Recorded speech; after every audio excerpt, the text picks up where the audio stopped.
Il y a des voix qui éclairent, qui éveillent et parfois qui dérangent parce qu'elles obligent à réfléchir et à se remettre en question. Franck Lao fait partie des voix indispensables. À travers sa page Instagram Décolonisons-nous, suivie par une communauté grandissante et son livre du même nom, il s'attache à déconstruire les mécanismes du racisme systémique et à mettre en lumière des vérités trop souvent invisibilisées ou ignorées. Avec une rigueur exemplaire, il documente, source et explique des sujets complexes qui bousculent les certitudes et interrogent nos perceptions. Son travail ne se limite pas à dénoncer, il éduque, il éclaire et il invite à un monde plus juste, où chacun peut comprendre les réalités que d'autres vivent au quotidien. Dans cet épisode, nous aurons l'honneur de discuter avec un militant engagé et passionné dont la plume et la parole résonnent bien au-delà des écrans.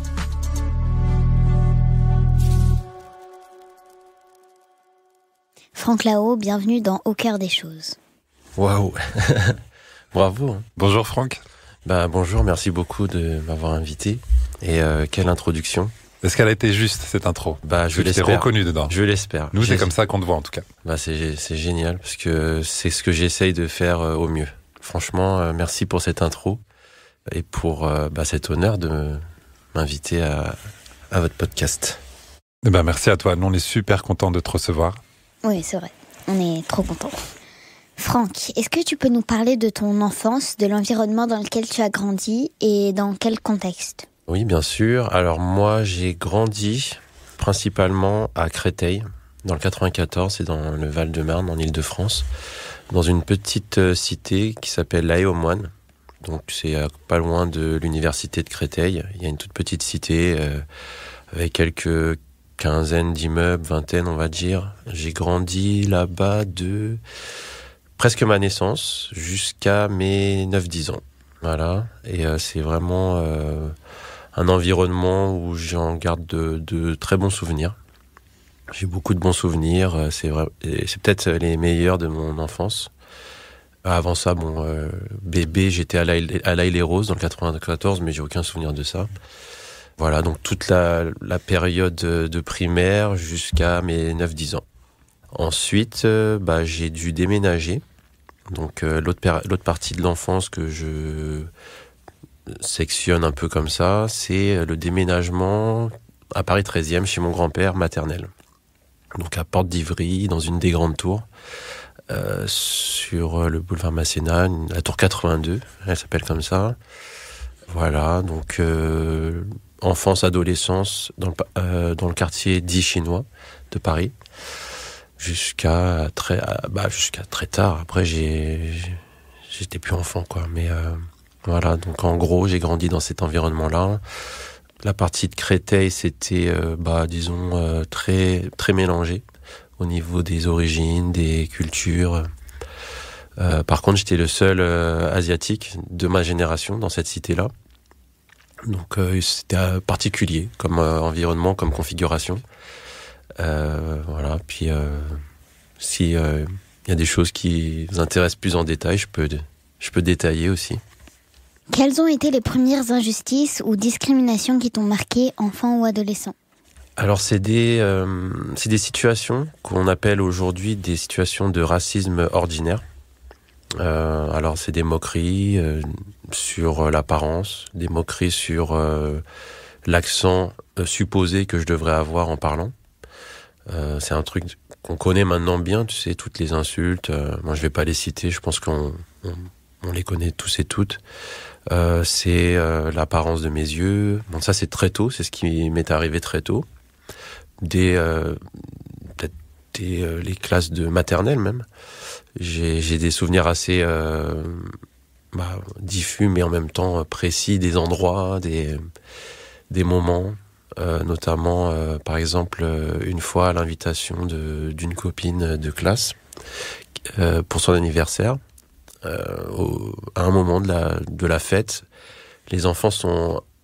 Il y en a une ou deux personnes qui est venue devant moi et qui a commencé à se tirer les yeux en me disant est-ce que tu vois quelque chose comme ça avec tes yeux? Et puis se sont greffés à ces personnes, les autres enfants qui ont commencé à sortir tous les clichés, les stéréotypes que je viens de te citer.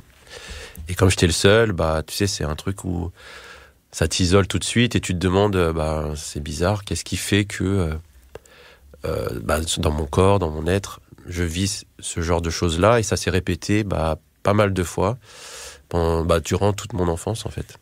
Principalement à Créteil. Est-ce que tu as senti une différence entre ton passage à Créteil et ton passage dans le 13e ? Oui, j'ai senti une différence effectivement, vu qu'à Créteil, j'étais un peu la minorité parmi plein de mélanges minoritaires. Mais disons qu'après, à force d'y réfléchir, on se rend compte que c'est plus large que ça. C'est pas que dans mon microcosme à Créteil, c'est aussi de manière nationale, internationale. Ouais. Voilà, donc après ça s'adapte selon les configurations, les sociétés, mais à Créteil, c'était en fait c'est pas lié.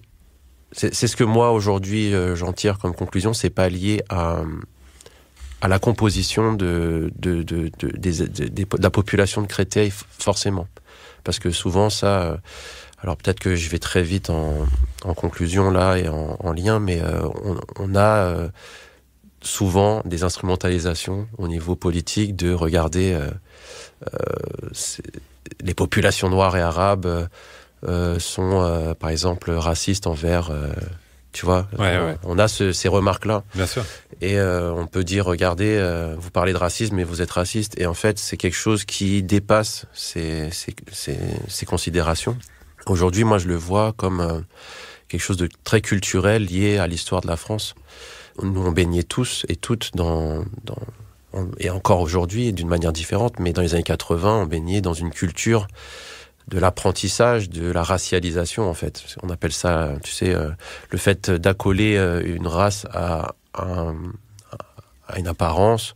Par exemple, t'es noir, t'es arabe, t'es chinois. C'est des termes qu'aujourd'hui, qui portent une charge raciale, en fait, qui portent une histoire liée à la question raciale.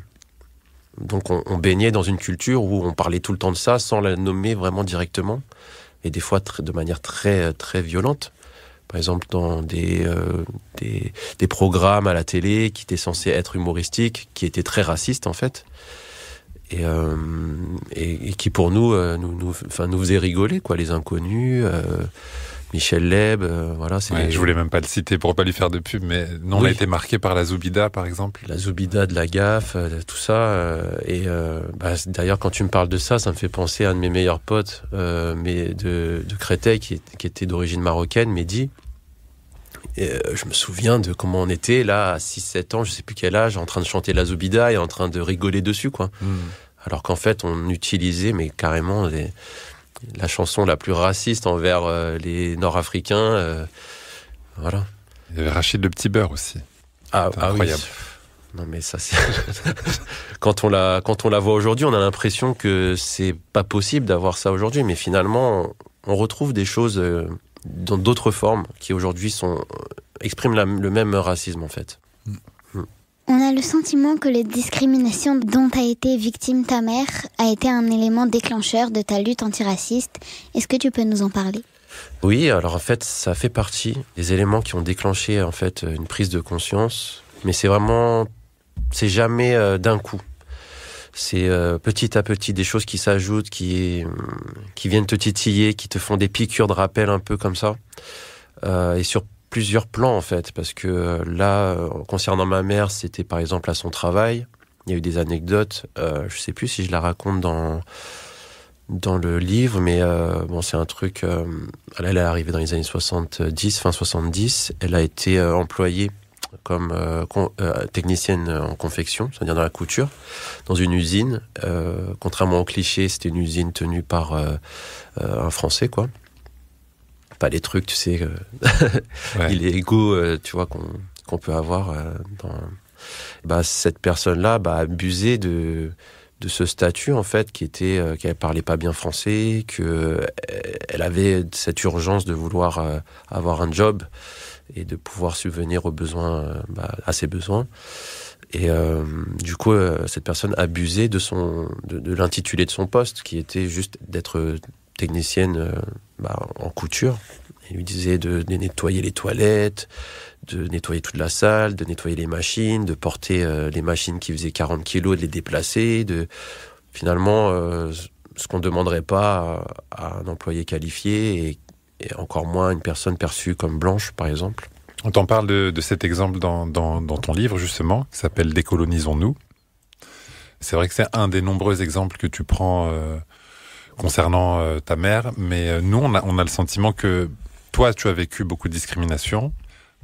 Alors, tu me dis si je me trompe, on a l'impression que ça t'interpellait, que ça te questionnait, mais dès qu'il s'agissait de ta mère, c'est quelque chose qui... Ouais, ça m'a pris aux tripes, quoi. Ouais. Mais c'est normal, c'est ta maman, c'est ton trésor, puis c'est quelque chose où, en fait, ça a suscité l'empathie, ça a créé l'empathie obligatoirement dans ma façon de fonctionner. Je me suis dit, attends, c'est ma mère, je me mets à sa place, qu'est-ce qu'elle vit, comment elle le vit, et du coup, ça te révolte, en fait, t'as envie de la protéger, du haut de de ses 6-7 ans, tu vois, quand elle me racontait ces histoires-là, du fait de, par exemple, ce patron qui a jeté un papier par terre devant elle, on dit ramasse, va le mettre dans la poubelle, des choses comme ça, des petits détails qui font que t'es humilié, t'es rabaissé. Et en fait, c'est une des formes très, un peu facile de domination, mais qui complète en fait le plus grand tableau, quoi. Au-delà du domaine professionnel, il y a aussi le domaine des relations intimes. Alors ça, je me souviens que je le raconte aussi dans le livre, c'est par rapport à comment elle était abordée par les hommes. Et au début, je ne l'avais pas qualifiée comme ça, mais disons que c'est quelque chose qui se répétait assez souvent. Et je me suis rendu compte que c'était toujours lié au fait qu'elle était asiatique. Parce qu'il y avait des mots comme ça, ah, vous, les Asiatiques, vous êtes comme ci, vous êtes comme ça. J'aime bien les Asiatiques. Et c'est des remarques très essentialisantes, des remarques très généralisantes, comme si c'était un objet, une poupée comme ça qu'on veut tester. Voilà. Et tu racontes une anecdote dans ton livre justement d'un client du salon de coiffure qui cherchait justement des personnes perçues comme est-asiatiques ou sud-est asiatiques et tu fais part d'un échange justement avec ta mère. C'est ça. C'est ça. C'est que en fait, après, elle a changé de boulot, elle est devenue coiffeuse. Donc, il se trouve que moi, des fois, j'étais gardé par ma mère pendant les vacances parce que il n'y avait pas d'autres moyens. J'étais au salon de coiffure toute la journée pendant les grandes vacances et du coup, je voyais passer les clients et il se trouve qu'il y avait ce client-là qui arrivait devant le salon de coiffure. Donc, je me souviens bien, il a mis ses mains comme ça, tac, sur la vitre. De part et d'autre de ses yeux, quoi, pour voir à l'intérieur. C'était une vitre un peu teintée. Et après, il décide d'entrer dans le salon et il dit je veux me faire coiffer par cette personne, donc ma mère. Il se fait coiffer, tout ça, et tout se passe bien. Et à la fin de la coiffure, de sa prestation, au moment de payer, il sort un pourboire, mais un gros pourboire à l'époque, c'était beaucoup, tu vois, un billet de 100 francs. Quelque chose comme ça. Et il dit, est-ce qu'on peut faire autre chose dans l'arrière-salle? Parce que je vois qu'il y a une arrière-salle, il y a écrit privé, tu vois. Et là, ma mère, elle comprend pas, mais elle dit, quoi, comment ça? Et il dit, vous faites des massages, des trucs. En gros, il a pris ma mère pour ce qu'elle était pas, et du coup, là, ça m'a vraiment énervé, quoi. Et pendant toute la prestation, en fait, il était là à la complimenter sur son physique, à lui dire qu'elle était, toutes les choses que j'évoquais tout à l'heure sur les Asiatiques, quoi. Et moi, j'étais à côté, puis pour essayer de refouler un peu ses avances, il disait, là, c'est mon fils, je suis marié, tu vois, des choses comme ça. Et lui, il s'en fichait. Il s'en fichait complètement. Et moi, j'étais là en train de bouillir à entendre ça, et je pensais à mon père en même temps, tu vois, des trucs très... qui te prennent comme ça, tu sais pas comment les gérer, tu comprends pas et tu sais pas ce qui se passe, mais finalement plus tard ça te reste. Ouais. Et puis tu dis justement concernant cette anecdote dans ton livre que ta mère ensuite est restée un peu dessus et l'a super mal pris quand. Carrément, à la fin de la journée, elle était vraiment pas bien, quoi. Et elle était en colère, et tu la sentais pas bien du tout, touchée dans sa dignité, quoi. Et je pense que ça passe par là, tu vois, aussi le racisme, c'est des choses qui parfois peuvent, dans le quotidien d'une personne comme cet homme-là, être anecdotiques. Et pour ma mère, ça va être quelque chose qui va se répéter tout au long de son parcours depuis qu'elle est arrivée en France. Donc c'est aussi ça la dimension du racisme, c'est que on a l'effet de répétition, des choses qui se répètent et dans plein de domaines différents. Donc que ce soit domaine intime, domaine pro, domaine administratif, on peut se rendre à la banque aussi par exemple, ne pas obtenir ce dont pourquoi elle était venue quoi. Enfin, ce pourquoi elle était venue. Et parce que, par exemple, il y a des suspicions elle serait pas française, elle aurait des intentions malveillantes avec son argent, je sais quoi, tu vois. Ouais, tu donnes des exemples comme ça dans le livre, notamment pour t'inscrire à l'école, où je sais plus c'était avec quelle administration, où elle avait tous les papiers en règle, mais c'était pas suffisant, visiblement. Oui. Enfin, en fait, ça c'est quelque chose qui s'est répété beaucoup de fois parce que j'étais aussi comme beaucoup d'enfants de personnes issues de l'immigration ne parlant pas français. J'étais l'interprète de ma mère et puis j'étais tout le temps là à m'occuper de ses documents administratifs. Et à chaque fois qu'on était confronté à ça, il y avait une résistance et comme je disais tout à l'heure, une suspicion de l'autre côté. C'était toujours mais qu'est-ce que vous voulez faire? Et par exemple, pour l'école, l'inscription, à un moment, il nous fallait... apparemment, à l'époque, il lui avait demandé alors c'était où déjà, à la mairie ou des papiers qui n'avaient pas lieu d'être en fait, pour vraiment entraver son accès aux documents qui allaient faciliter mon inscription au collège quand je suis arrivé à Paris. Et en fait, moi j'ai appris plus tard que ces papiers-là, on n'en avait pas besoin, tu vois, c'était un justificatif de travail, de trucs, alors qu'en fait il fallait un justificatif de domicile, c'est tout, d'hébergement chez mon grand-père. Il fallait qu'elle prouve qu'elle travaille, il fallait qu'elle prouve que... Alors que pour s'inscrire à l'école, voilà. Oui, t'as pas besoin. Non, t'en as pas besoin. Mais nous, tu sais, elle connaissait pas le système. Moi, j'avais 9-10 ans. Je suis pas censé connaître tout ce qu'il faut ou tout ce qu'il faut pas, d'autant plus que ces figures d'autorité, tu les crois. Tu vois, c'est l'administration française. Tu te dis, bon, si elle dit ça, c'est que c'est vrai. Donc, elle revient 1 fois, 2 fois, 3 fois. Il manque toujours un papier. Tu sais, c'est comme dans le cliché un peu d'Astérix, là. Je sais plus si tu te souviens, je connais Samy, il y avait un film où à un moment il est confronté à l'administration française et c'est toujours ce truc-là, sauf que là, appliqué à un corps perçu comme non blanc, non francophone, ça ajoute encore à l'expérience, tu vois, différenciée des corps non blancs, quoi. Non, complètement, ouais. Complètement. Qu'est-ce qui t'a conduit à devenir militant et à communiquer sur ces inégalités ? Du coup, ça revient toujours à ce sentiment d'injustice que je n'ai jamais réussi à supporter. Et je pense que tout humain est un peu comme ça. C'est dès qu'on trouve une situation injuste, on a envie de la dénoncer d'abord et de la combattre ensuite, de changer la situation pour que les choses s'équilibrent. Moi, c'est très lié à mon parcours personnel par rapport à la conscience de l'injustice, ce qui m'a un peu frappé assez tôt, à 9 ans, parce que j'ai perdu mon père dans des circonstances un peu dramatiques et injustes. En fait, il a été contaminé par... il a eu besoin d'une transfusion sanguine, parce qu'il a été malade. Donc très tôt, quand j'avais peut-être... j'étais bébé, quoi. Il a eu besoin de sang. Et ce sang-là, à l'époque, il n'avait pas été vérifié, chauffé, assaini. Donc il contenait un virus qui était le virus du VIH. Et à l'époque, c'était pas connu. Et c'était un virus vraiment mortel qui te laissait vraiment presque aucune chance de survie, quoi. Et ça a duré à peu près 10 ans. Donc le jour où il est décédé, moi j'avais 9-10 ans. Et quand j'ai appris les raisons de sa mort, en fait, c'est quelque chose déjà, une mort aussi prématurée, c'est déjà injuste. Mais en plus de ça, si c'est une raison qui fait que cette personne, la personne de mon père, a connu en fait un peu la date de sa mort, c'est un peu, voilà. Parce que le privilège que nous, on peut avoir, c'est de pas connaître quand on partira, tu vois, c'est un peu ça. Et lui, il a su quand il allait partir, combien de temps il allait lui rester à peu près. Et cette histoire-là, ça m'a complètement bouleversé sur les questions d'injustice et des responsabilités surtout.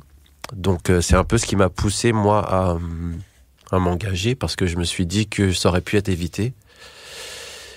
Si les politiques avaient fait leur job comme il fallait, si les institutions médicales de l'époque aussi, s'il n'y avait pas eu des intérêts économiques qui s'étaient placés entre. Donc on a tout de suite une relation à la mort, à l'argent, à toutes ces choses-là qui me sont arrivées très tôt dans ma conscience, auxquelles j'ai réfléchi et j'ai peut-être des fois trop pensé. Et voilà, c'est des choses qui m'ont un peu tourmenté un peu toute mon enfance, et jusqu'à ce que ça me pousse à être militant, engagé, on va dire, si on peut m'appeler comme ça. Donc ça a été un long processus. Ça a été le premier élément déclencheur. Cette recherche de réponses concernant les responsabilités, cette injustice. C'est ça. C'est vraiment ça, plus combiné avec tout l'environnement, toutes les petites expériences de racisme, de choses comme ça. Et pas que les miennes. Il y a aussi celles de mon entourage, de mes proches, de mes amis, ou simplement de celles qu'on peut... dont on peut être témoin à la télé, aux actualités. J'étais très réceptif très petit à ces choses-là. Et du coup, j'aimais bien tous les programmes où il y avait des questions de justice, voilà, tu vois, des trucs... Et justement, tes premières, on va dire, actions, réflexions, recherches, prise de parole, ou peu importe, concernant les injustices, ça intervient à quel moment ? Sans portée publique ou médiatique, c'était vraiment, je pense, à l'école, en primaire. Dès la primaire, où quand ma mère elle m'a dit de pas me laisser faire et tout, j'ai été, disons, proactif. Dans la cour de récré, j'étais un peu connu comme celui qui... Alors, il y avait deux extrêmes, celui qui travaillait très bien, qui avait toujours des vins et tout pour faire plaisir à sa maman. Et de l'autre côté, qui dans la cour de récré se tapait contre tout le monde, qui osait prononcer des mots racistes, de me traiter de ci, de cela, pour me faire respecter. Donc j'étais un peu... il y avait une dualité en moi qui était la violence dans la cour de récré, pour imposer le respect, si jamais les mots ne suffisaient pas. Tu vois, cet élève un peu modèle à l'école, quoi, en classe. Donc c'était un peu ça, mes premières actions, je veux dire. Mais assez logique, finalement. Si on regarde ton parcours, ta mère t'élève seule à partir de 9-10 ans, donc tu veux pas la décevoir. Ouais. T'es victime aussi de discrimination et témoin de plein d'autres discriminations, donc tu veux aussi lutter là-dessus. Ça va un peu dans le...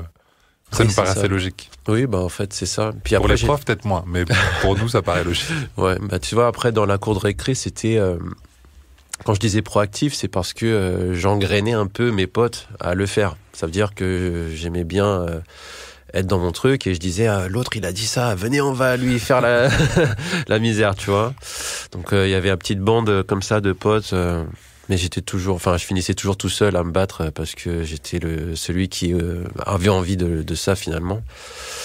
Mais après, par la suite, à l'adolescence, c'était plutôt dans le domaine plus artistique. Ça veut dire que j'ai commencé à m'intéresser. J'ai été bercé par la musique rap, le hip-hop, le reggae, tout ça. Et les paroles ont vraiment résonné en moi. Et elles ont suscité vraiment un très grand intérêt, parce que...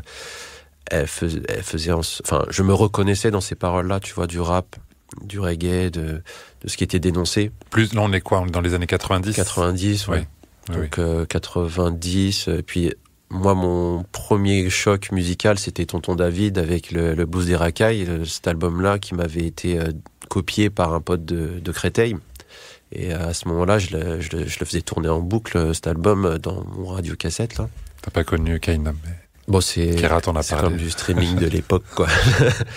Un streaming perso, une petite cassette, un album, et puis on se focus dessus. Il y a une dizaine, quinzaine de titres qui étaient très engagés, qui permettaient une conscientisation du monde. Tu vois, on se disait, oui, il parlait beaucoup d'injustice, d'inégalité, du monde des cités, des choses comme ça.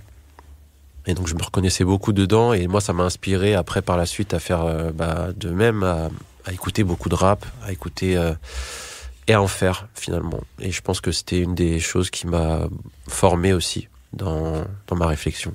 T'avais un groupe, c'est ça? Un petit groupe, ouais. On était 6-7 dedans. Donc t'écrivais toi-même tes textes, j'imagine? Oui. Et c'était des textes qui tournaient autour de quoi? On n'a pas eu l'occasion d'écouter, mais peut-être que tu nous feras écouter après ce que tu faisais. On parlait de tout. En plus, on était des individualités assez différentes. Donc on était... voilà. Et puis en groupe, des fois, on se censure un petit peu, enfin on s'adapte aux autres. Donc, mais moi personnellement, quand j'écrivais, c'était beaucoup sur l'histoire de mon père, beaucoup sur la société. J'étais très dans le rap, on dit conscient, mais le rap, vindicatif et tout. Mais aussi j'avais ce côté rap qui moi m'aidait à extérioriser cette colère très hardcore, très influencée par la mafia Quin Free, les choses comme ça, ou voilà, qui parlait, c'est un peu reporter de nos environnements, quoi. C'était qui tes influences justement musicales? C'était principalement des influences françaises ou J'ai eu tout. Au début, c'était française. Il y avait forcément MC Solar au début. Il y a eu toute la scène française finalement, un peu mainstream, qui passait à la télé, à la radio. Ouais. Toute la période Secteur A, Mafia Quin Free. Après, j'ai digué, comme on dit, j'ai creusé sur les mixtapes. Donc, je m'intéressais à vraiment toutes les équipes des banlieues, de chaque banlieue, 92, 91, 93 et tout, 95. Donc, j'ai tout écouté. Donc, c'est un peu compliqué de citer, voilà. À partir du moment où je me suis mis à rapper, et en même temps, il y avait les artistes US, donc Nas, tout ça, qui m'ont vraiment, avec Wu-Tang et tout. Après, j'ai digué, et puis je suis devenu un gros fan de l'underground, quoi. Ça veut dire que tout ce qui est MF Doom, J Dilla, toute cette branche-là, très soulful ou très hip-hop, voilà, c'est marrant. Ouais. Moi, je me reconnais, j'ai fait la même chose, mais surtout avec le rap français, et j'ai découvert après La Rumeur, Ta Caution, Kazé. Voilà. Bon, X-Men, c'était assez underground, mais je crois qu'ils sont sur Ma Cité va craquer, qui cartonnent, et donc ils deviennent un peu plus mainstream. Mais... C'est ça. J'ai une grosse époque, en fait, Time Bomb, où, avec les mixtapes Bomb Attack et tout, où j'étais vraiment un mordu de Time Bomb. Je mangeais que ça tous les jours dans mon Walkman. Puis après la Mafia Quin Free, parce que on était du 94 à la base, et que j'ai toute la famille là-bas, et que voilà, j'ai des proches qui se connaissent et tout, donc c'était un peu la famille éloignée, on va dire. Ok, on invite tous ceux qui vont nous écouter, à qui ça ne parle pas, à aller jeter un œil et essayer d'écouter un peu tous ces groupes pour se mettre dans l'ambiance et dans le contexte. Comment te vient l'idée de créer ta page Instagram Décolonisons-nous? Est-ce que tu peux nous raconter son histoire? Alors, la page Décolonisons-nous, c'est très particulier parce que c'est un peu né du hasard. Du total hasard, dans le sens où c'était pas planifié, c'était pas du tout pensé en tant que tel à la base. C'est devenu ce que c'est aujourd'hui par la force des choses, on va dire.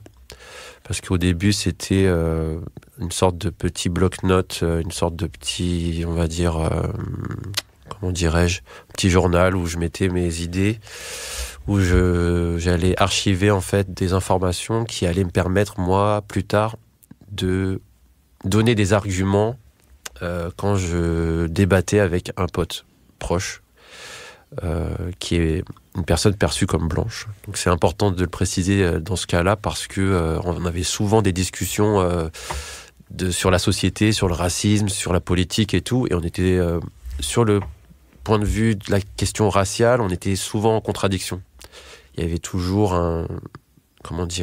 de sa part, il y avait toujours une volonté de me contredire et de me dire que non, j'avais pas raison, que j'allais trop loin, que j'étais extrême, que je pensais peut-être de manière trop radicale, tu vois. Et c'était peut-être le cas. Radical, j'accepte ce mot, mais extrême, je ne l'accepte pas, tu vois. Et ça, c'est très lié, c'est très subjectif comme notion. Donc en fait, à la fin des discussions, j'étais toujours assez frustré. Je me disais, ah oui, j'aurais dû parler de ça. Et je le mettais sur le compte Insta, tu vois. Je crois qu'à chaque fois que je parle de comment j'ai créé la page Instagram, il doit avoir un peu les oreilles qui sifflent, parce que du coup, il est un peu à l'origine de ce truc-là. Donc moi, j'étais quand même assez frustré, parce que tu sais, c'était un proche et j'avais envie qu'il comprenne ma perspective. Et du coup, je le prenais vraiment à cœur, quoi. Et à chaque fois qu'on revenait, qu'on se revoyait autour d'un verre, d'un plat ou d'un resto, quoi, je lui disais, mais tu vois, là, je reprenais la discussion là où on l'avait laissé. Et lui, il avait eu le temps de réfléchir à ce que j'avais dit la dernière fois. Il me disait, au fait, que j'ai pensé, et c'est vrai que t'as raison sur ce point-là et tout et tout. Et tu vois, on se rend compte que des fois, on va trop vite dans la façon de juger comment la société fonctionne et comment l'autre a une perspective qui peut être différente de la nôtre, parce qu'on a justement des parcours différents, on a des vécus différents, et on a aussi une assignation de notre corps différente. Ça veut dire que la société nous met des images sur notre corps et qui vont donner une situation, un parcours que l'autre n'aura pas parce qu'il a pas le même corps, tu vois. Enfin, il a pas le même. Ouais, c'est ça un peu. Ce qui a lancé finalement le conte, c'est qu'à chaque fois, j'étais très pédagogique. Je voulais lui apprendre, un peu le prendre par la main et lui dire, regarde, je pense ça parce qu'il y a eu ça dans l'histoire, parce qu'il y a cette donnée sociologique qui l'explique, parce qu'il y a tel contenu culturel qui a engendré telle discrimination chez telle communauté, tu vois. Donc c'était vraiment très large, et puis du coup, de poste en poste, je me suis rendu compte que les gens, ils likaient. J'avais pas rendu le compte privé, quoi, même si c'était pour moi une utilisation privée. Et il se trouve qu'après, il y a eu des personnes un peu connues, connues, tout simplement, qui ont liké, qui ont partagé, parce qu'elles-mêmes, elles apprenaient des choses, tu vois, comme des artistes comme Angèle, par exemple. Ça a été une des grandes artistes qui a partagé mon compte et qui a fait exploser le nombre de followers. Et moi, du coup, ça m'a lancé. Je me suis dit, même si je suis pas très réseaux sociaux, je trouve un sens à l'utilisation de cet outil-là. Du coup, ça m'a motivé à continuer. Voilà. Comment t'expliques justement que ce soit parfois difficile d'échanger sur ces sujets-là avec certaines personnes? Moi, j'ai des exemples d'amis, de personnes blanches, qui sont justement hypersensibles à tout ce qui est lutte antiraciste, anti-discrimination. Mais j'ai le sentiment que sur certains sujets, on n'a pas du tout la même perspective, parce qu'on n'a peut-être pas la même histoire, ou je sais pas, en fait. C'est assez bizarre pour moi, j'ai pas encore trouvé la réponse. Je pense que c'est vraiment c'est multifactoriel. Il y a vraiment beaucoup de choses qui peuvent entrer en jeu. Il y a aussi déjà la première, je pense qu'il y a une sorte d'inconfort du fait de la position que la personne blanche pourrait occuper en tant que personne privilégiée dans ce système-là, en tout cas. Quel que soit, quand on parle de la question raciale, une personne blanche va être privilégiée, même si c'est une femme, par exemple. Sur le plan racial, elle sera pas touchée sur cette question-là. Donc peut-être il y a cet inconfort qui va générer un peu de culpabilité malgré elle. Donc elle saura pas vraiment gérer la discussion, et peut-être aussi des fois un manque de savoir sur la question, tout simplement, comme nous on pourrait tous et toutes l'être, de manière ignorante. Ça veut dire qu'on n'a pas été éduqués à connaître le racisme, à savoir comment est-ce qu'il est né dans notre zone géographique, dans notre histoire nationale, internationale, comment c'est connecté entre, comment est-ce que en fait les races ont été créées de manière pas biologique, mais de manière sociologique. Ça veut dire comment est-ce que dans la société, pourquoi est-ce que ce groupe-là, on va dire que c'est des personnes noires, pourquoi on va dire que ces personnes-là, c'est des personnes asiatiques.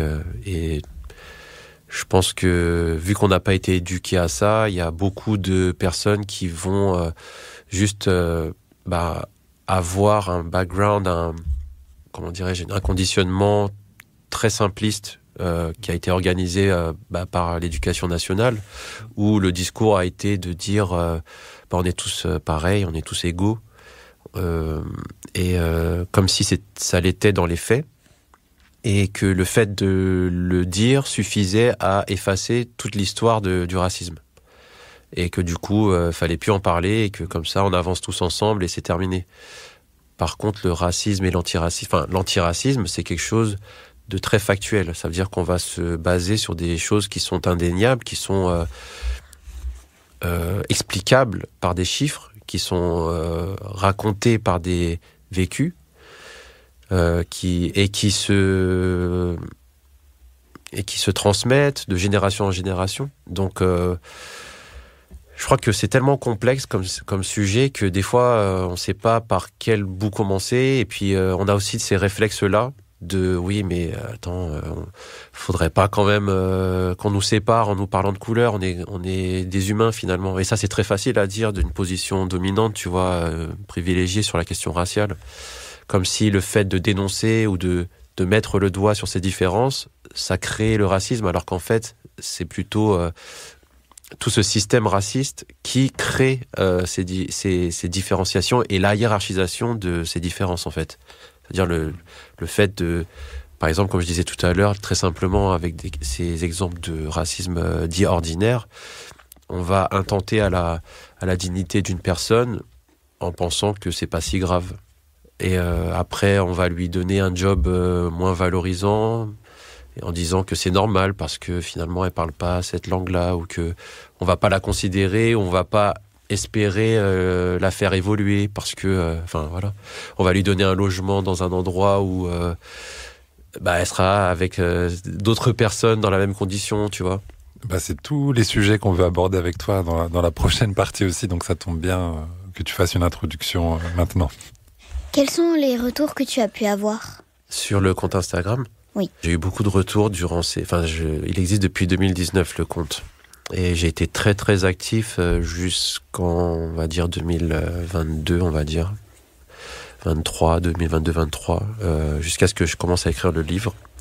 Et les retours, au début, ils étaient de toutes sortes. Il y avait des retours positifs, c'est-à-dire des retours de personnes qui me remerciaient, par exemple, en me disant j'ai appris beaucoup de choses et puis je vais transmettre ces infos-là autour de moi pour que... En fait, souvent, ce qu'on me disait, c'est j'ai enfin des arguments pour répondre. En fait, finalement, ça répond à ce que je voulais faire avec mon pote, quoi. Il y a ça. Il y a aussi d'autres retours qui étaient plus négatifs. Et donc ça, c'est souvent quand je dénonçais des choses qui se passaient, par exemple, à la télé. Une personne blanche qui se déguisait en personne noire et moi j'essayais d'expliquer en quoi c'était raciste. J'avais beaucoup de retours de personnes un peu réactionnaires, très à l'ancienne, très fermées sur ces questions-là, qui me disaient ah non, on peut plus faire ce qu'on veut et tout. Parle de Griezmann. De Griezmann. Alors à l'époque c'était pas ça que j'avais dénoncé, c'était juste une employée de je ne sais quelle grosse entreprise qui s'était déguisée, qui avait fait le singe et tout avec son pote. Bon, bref. Le slip français. Ouais, oui, c'est ça, exactement. Et ça avait fait un petit buzz, c'était passé à la télé et tout, tu vois. Il y avait ces retours où on me disait, ouais, regarde, ils en font un commerce, tu vois, de ces dénonciations et tout, comme si je gagnais de l'argent dessus, alors que c'est vraiment pas le militantisme antiraciste, c'est pas ce qui va te faire gagner de l'argent. Donc ouais, il y avait ça, il y avait ces retours-là, et puis les pires, c'était vraiment des retours où c'était des menaces sur mon intégrité physique, des menaces, des remarques racistes, de comptes de comptes trolls, quoi, un peu, voilà, mais ceux qui osaient pas s'afficher, ou même de personnes qui des fois s'affichent avec leur compte perso en me disant retourne dans ton pays, si t'es pas content de la France, c'est les trucs classiques où on te dit critique pas, quoi. Mais en tout cas, ce qui m'a beaucoup motivé, c'est les retours positifs. Il y a eu une évolution dans ces retours-là, ce qui aujourd'hui m'importe beaucoup. Alors, tous les retours positifs m'importent, mais ceux qui viennent des personnes victimes de racisme, des personnes non blanches, elles me touchent encore plus aujourd'hui. Parce qu'au début, je me rends compte que je faisais ça pour éduquer mon pote blanc, mais que finalement, à la fin de mon expérience de ça, de cette action, je fais du bien à des personnes non blanches. Et en fait, j'ai un retour un peu sur moi où je me dis, entre guillemets, j'aide les miens. Enfin, tu vois, ceux qui sont victimes de ça, quoi. Ouais. Non, c'est intéressant. Et si on revient à ce qu'on appelle communément, c'est un blackface, c'est ça, du slip français. Un barbouillage, on dit en français. Ouais, voilà, exactement. Ce qui revient souvent, même dans tout ce qui est harcèlement sexuel en ce moment, il y a quelques animateurs ou personnes publiques où on voit leurs archives ressortir et leur argument de défense est toujours le même. C'était une autre époque où on n'a plus le droit de rire, où on peut plus rire de rien. C'est quoi, toi, ta vision de ces choses-là? Il y a, je sais pas s'il va nous attaquer si on dit son nom, mais t'as Arthur, par exemple. C'est sa technique de défense, il attaque tout le monde sur le sujet. Mais c'est pas le seul, t'en as plein d'autres. Donc comment toi, tu te positionnes par rapport à ça? Par rapport à cet argument de défense de c'est une autre époque? Bah justement, je crois que c'est fallacieux, c'est malhonnête, parce que finalement, l'époque, elle a évolué dans la forme, mais dans le fond, on est toujours au même point. Il y a toujours une racialisation, une production de race constante. Alors qu'importe la forme, tu vois. Là, surtout, ce que ça veut dire, c'est qu'aujourd'hui, grâce aux réseaux sociaux, il y a une nouvelle forme de résistance qui se crée. La résistance, elle a toujours existé. Ça veut dire que les populations qui ont été esclavagisées ne se sont pas libérées parce que seulement les maîtres de l'époque ont eu bon cœur, tu vois. Elles se sont rebellées, elles ont résisté. Il y a eu du marronnage, ça veut dire que c'est les esclaves qui se sont rebellés, qui se sont enfuis, qui ont tué des maîtres, qui sont partis, qui ont fui leur environnement. Et ça, c'est un discours du dominant, ça veut dire de celui qui bénéficie de tout un système qui lui est positif, quoi, et qui va dire, qui va se sentir lui victime de quelque chose, alors que c'est lui qui oppresse les autres, et ces autres-là lui font remarquer. Et c'est peut-être ça la différence avec là avant. Ce qui change, c'est la possibilité de diffuser de manière massive et instantanée, quasiment instantanée, ces revendications-là, ce qu'on n'avait pas forcément avant.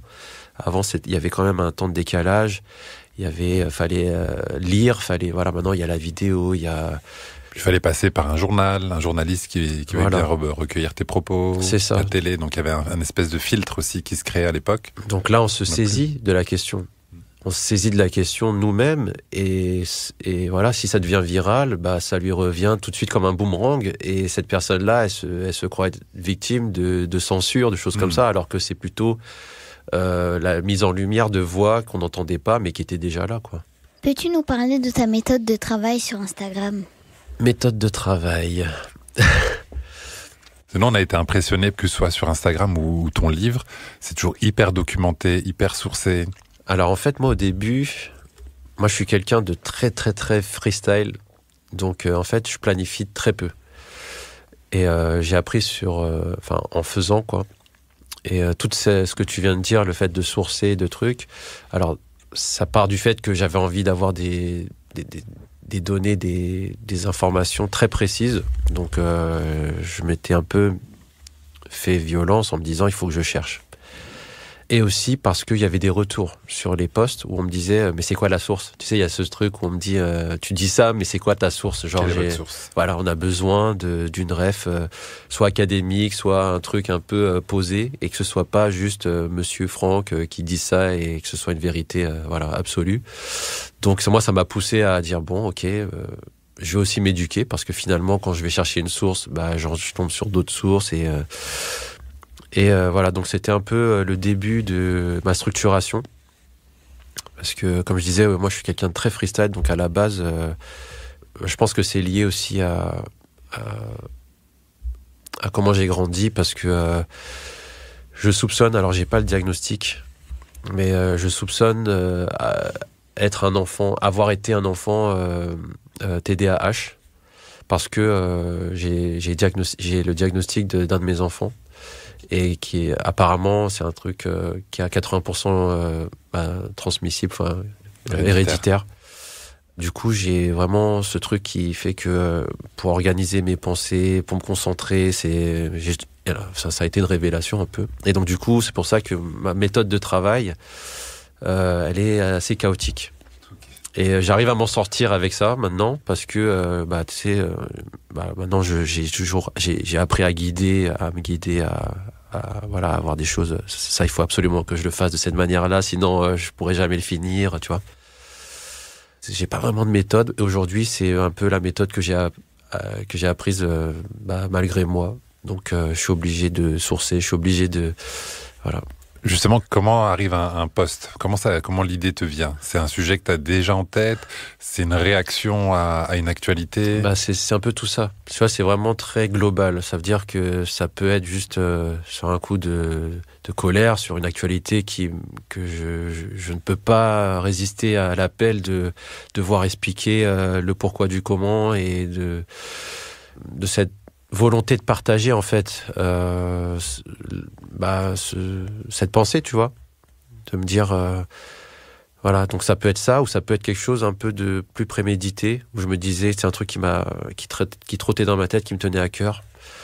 J'ai pas d'exemple précis, mais j'ai toujours en fait cette idée en tête, cet objectif de devoir montrer l'aspect systémique du racisme, parce que souvent on s'arrête tu sais, ce qui est visible. Voilà, ce qui est visible, ou au racisme dit ordinaire, que moi je raconte, mais je m'arrête pas à ça, quoi.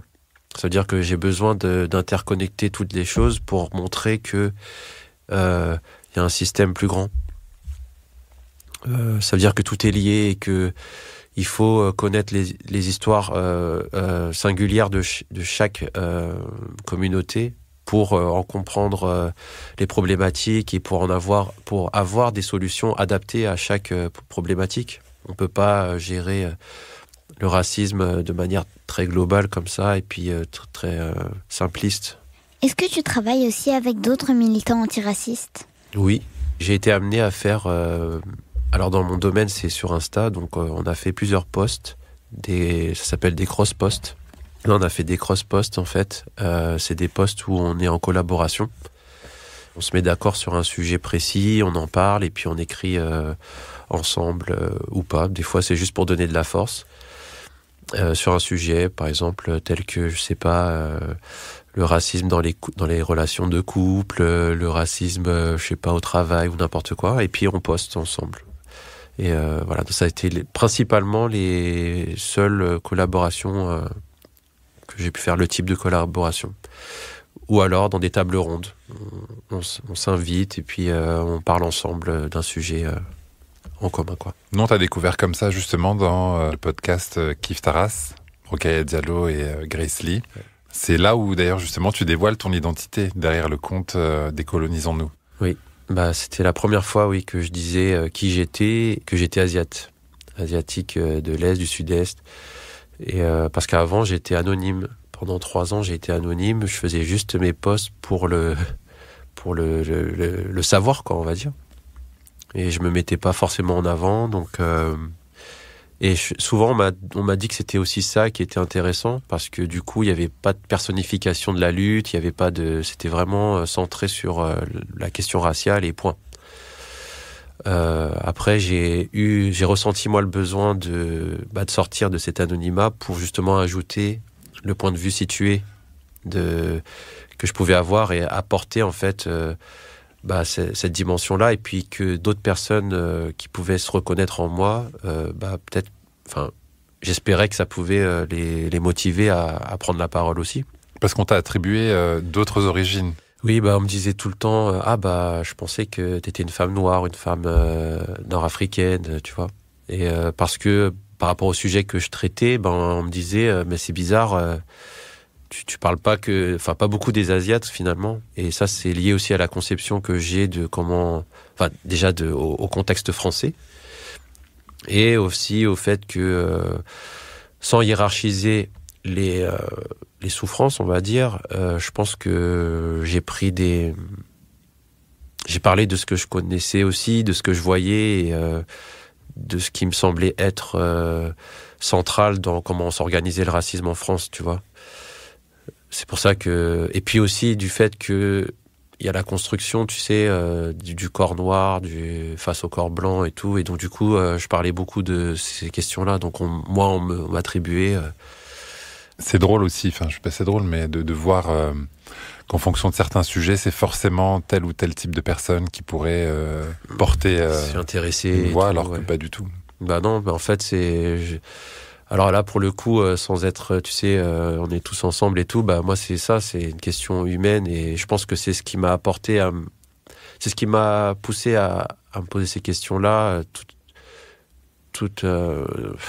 comment dire, tu sais, d'être témoin de tout ça, de faire, de croiser toutes ces histoires, de penser à mes potes qui sont d'origine martiniquaise et de m'intéresser à leur histoire et de voir que finalement tout est un peu lié.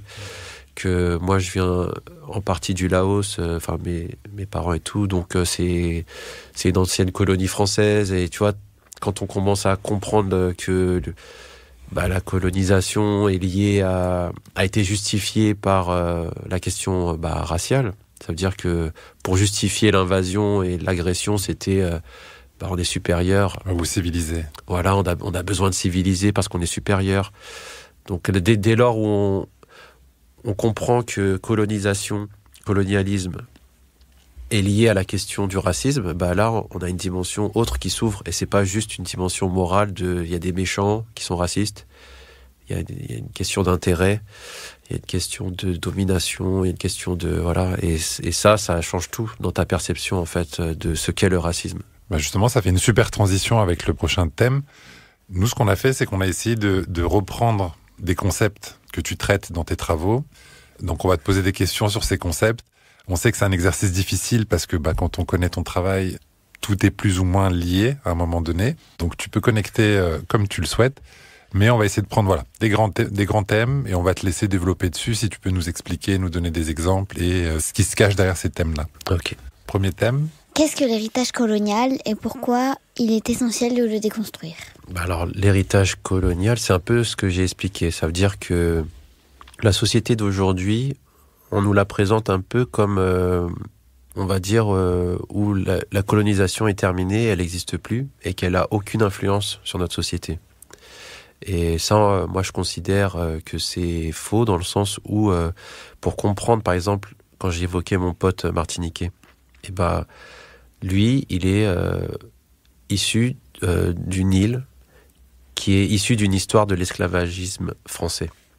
Tu vois, ça veut dire que ses ancêtres, ils ont été accaparés sur le territoire, sur le continent africain, et ils ont été déportés sur cette île-là pour qu'ils puissent travailler le sucre, les terres et tout et tout. Et ça a créé toute une société et toute ce qu'ils appellent la créolisation, tu sais, une langue différente et tout. Et déjà, rien que ça, de le savoir, tu te rends compte que la colonisation, ça a configuré cette partie du territoire et sa population, tu vois.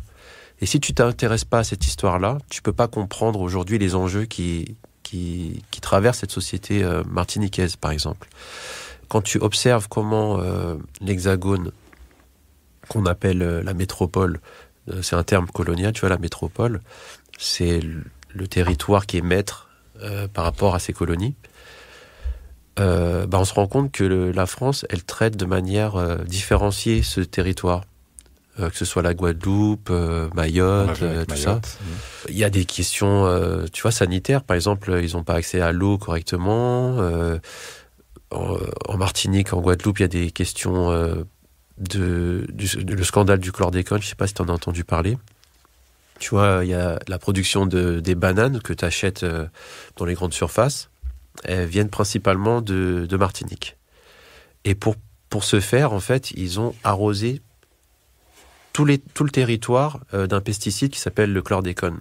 Et ça, c'était un truc qui avait été interdit, alors j'ai plus les années, mais ça avait été interdit il y a 30-40 ans, et ils ont utilisé ça encore pendant quelques années, par intérêt, pour pouvoir faire leurs bananes. Et on se rend compte que c'est cancérigène, que ça crée des malformations chez les nouveau-nés, qu'il y en a beaucoup en Martinique qui ont contracté des maladies, des cancers, de la prostate, des choses comme ça. Et que, du coup, les terres sont polluées pour des centaines d'années, qu'en plus de ça, cette production, elle est destinée à celle qui est traitée par le chlordécone, elle est destinée à 90% pour la métropole, pour l'Hexagone, pour la France, là où on est. Et donc, du coup, quand on pense à ça, tu te dis, mais en fait, cette population, les industriels, l'État, tout ça, ils s'en fichent parce que ils veulent juste les utiliser encore une fois pour, au détriment de leur santé, pour le bien-être des gens qui habitent en métropole, tu vois. Et ça, c'est un traitement colonial qu'on ne va pas nommer aujourd'hui et qui paraît normal. Ça veut dire qu'aujourd'hui, on va faire nos courses, on achète encore nos bananes et on ne pense pas à ça. Et derrière, il y a des vies qui sont détruites, tu vois. Et en ça, c'est encore une relation coloniale d'un État vers un autre peuple, quoi. Ça nous fait penser aussi aux inégalités sanitaires que tu traites dans tes travaux. Si on reprend notamment les essais nucléaires qui ont eu lieu dans le Sahara ou en Polynésie, où c'est la même chose. Ben c'est ça, c'est en fait, il y a encore une impunité en plus de ça. Ça veut dire que aujourd'hui, ils peuvent se dédouaner en disant on va vous donner une certaine somme d'argent annuelle ou je ne sais pas le délai. Mais récemment, j'ai vu une sortie du dirigeant qui disait mais dans venez nettoyer. Ouais. On n'en veut pas de votre argent, juste venez nettoyer, quoi. C'est prenez votre responsabilité. Et tu vois, les essais nucléaires qui ont eu lieu dans le Sahara, ça a fait à peu près les mêmes retombées sur les populations algériennes. En tout cas, les populations qui vivent dans cette zone-là du Sahara, elles ont eu des malformations, des maladies graves, et il n'y a eu aucune indemnisation de la part de la France sur ces questions-là. Ça veut dire que ça laisse encore plus d'injustice. Les personnes, elles sont là, elles vivent des injustices. Personne n'est là pour les réparer, déjà, ne serait-ce que matériellement, avec de l'argent, des choses comme ça, pour qu'elles se soignent, pour que les générations suivantes vivent mieux. Et en plus de ça, il y a un mépris qui est juste de l'ignorance. Ils ignorent, ils méprisent, ils continuent même. Par exemple, le ministre de l'Intérieur actuel, Retailleau, il ose dire que l'Algérie ne doit pas lui manquer de respect, quelle que soit la douleur historique qui a pu exister, et qu'il ne fallait pas que... Voilà. Tu vois, c'est vraiment une position très coloniale, très paternaliste. Dominante, paternaliste. Voilà. Mais justement, cette histoire d'essais nucléaires dans le Sahara était revenue un peu sur la table en 2022. Je ne sais pas si tu te souviens, avec cette espèce de vague de sable qui était venue sur Paris où toutes les voitures étaient rouges. Ils ont fait des analyses, ont dit oui, votre truc est un peu radioactif. Ouais. Oui. Non, c'est ça. C'est votre travail. Exactement. Et à partir du moment où ça nous touche là sur notre territoire dans le nord, là, ça commence à inquiéter. C'est vrai. Comment le racisme structure nos sociétés modernes ? Vaste question. Tu vois, moi j'ai envie de te répondre très simplement. Ça fait partie des fondements de la société moderne. Parce que quand je te parlais tout à l'heure de l'esclavagisme, en fait, il y a des penseurs, des chercheurs universitaires qui travaillent sur cette question-là et qui parlent de plantationocène. Alors c'est un mot très très compliqué, un peu scientifique, mais en gros, on a l'ère qu'on appelle anthropocène. C'est une ère dans laquelle on dit que l'arrivée de l'humain a changé complètement la configuration de la nature, tu sais. Et il y a des chercheurs décoloniaux qui travaillent d'un angle décolonial sur les questions coloniales, qui parlent de plantationocène et qui vont en fait dire que depuis que l'humain a réalisé des monocultures comme les bananes, le coton, les choses comme ça, eh bien ça a changé la société de manière fondamentale. Parce que ils ont dû, par exemple, déporter, comme je te disais tout à l'heure, toutes les populations esclavagisées dans d'autres territoires. Et ils ont dû faire des monocultures de seulement de bananes, ou seulement de coton, seulement de sucre de canne. Et en fait, c'est devenu un commerce, et c'est devenu à l'échelle industrielle, tu vois. Et donc du coup, quand je dis que le racisme structure et la société moderne, en fait, depuis au moins 1492, l'année un peu où on va dater, Christophe Colomb et tout, on se dit que sur tous les plans, on a trouvé une excuse pour mettre en place ces questions capitalistes, tu vois. Ça veut dire d'exploitation de la nature, des corps. On a dit, comment on va expliquer ça moralement ? Comment on va dire que ça se fait, quoi, finalement ? et on va dire, en fait, ces humains-là sont inférieurs, on doit et on peut les utiliser comme ça. Donc ils ont inventé le racisme, en fait. Donc du coup, c'est un peu ce qui fait qu'aujourd'hui, tout est structuré de manière raciale, et on essaye de ne pas le regarder en face, en tout cas du point de vue des dominants, quoi. Selon toi, quelles sont les formes de racisme les plus méconnues ou les moins discutées ? Les moins discutées. Ou les moins connues. Les moins connues. Alors souvent, on dit que le racisme anti-asiatique qui me concerne, il est moins discuté, moins connu, moins... Mais moi, j'ai un problème avec cette formulation-là, en tout cas. Alors c'est vrai qu'elle est moins traitée de manière médiatique et tout, quoique depuis le Covid, il y a eu un rebond sur ça. Mais en fait, en quoi ça me pose problème quand on me dit ça, c'est que... alors, en fait, c'est qu'on me dit... Il est plus accepté, surtout, c'est cette formulation-là que je rejette.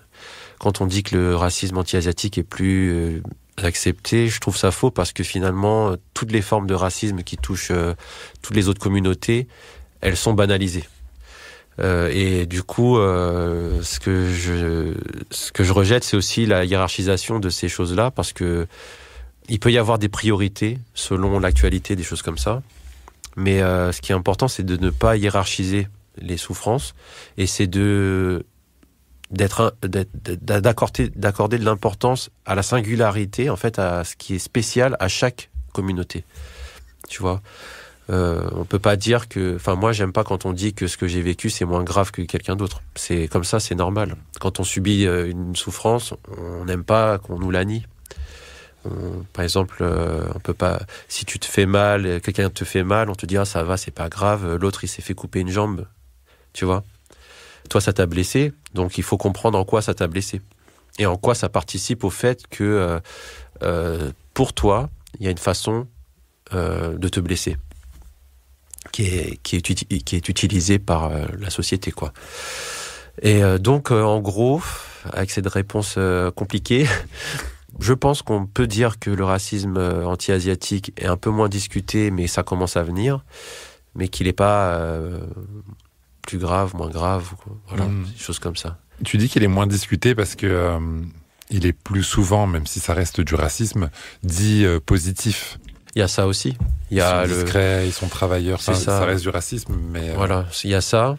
Il y a donc ce qu'on appelle le mythe de la minorité modèle, c'est-à-dire qu'on est les exemples de minorités. Et ça implique que c'est utilisé aussi très souvent pour pointer du doigt les autres communautés. Donc ça, c'est très important aussi. Ça veut dire qu'il y a aussi ce danger-là dans les communautés, je dis les communautés parce que c'est très pluriel, les communautés asiatiques, il y en a aussi parmi celles-ci qui adhèrent à ce discours. J'en ai dans ma famille, qui disent oui, c'est vrai, regarde, nous on travaille, nous si ça.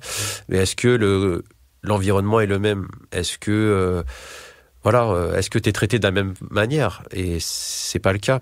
Tu vois, ne serait-ce que dans les logements, quand on regarde les chiffres, les enquêtes, il y a une discrimination envers les Asiatiques aussi, mais elle est sur l'accès au logement. L'accès au logement, mais elle est moindre.